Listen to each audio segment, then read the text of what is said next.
শক্তিশালী ভূমিকম্পে কাঁপছে ঢাকা, কেঁপে উঠল ঢাকা। শক্তিশালী ভূমিকম্প, বাংলাদেশের রাজধানী সহ সারা দেশে আতঙ্ক।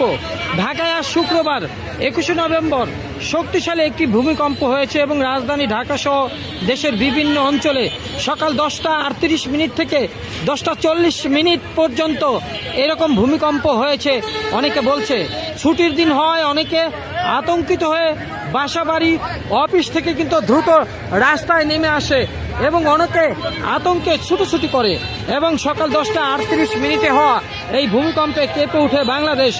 দেখুন, ভূমিকম্পে এ পর্যন্ত কোনো ক্ষয়ক্ষতির খবর পাওয়া যায়নি, তবে ভূমিকম্পের তীব্রতা কিন্তু জোরালো হয়েছে এবং ভূমিকম্প শুরু হওয়ার সঙ্গে সঙ্গে রাজধানীর উঁচু ভবন সহ দেশের বিভিন্ন প্রান্তে মানুষ চিৎকার করে ঘর থেকে বেরিয়ে আসে।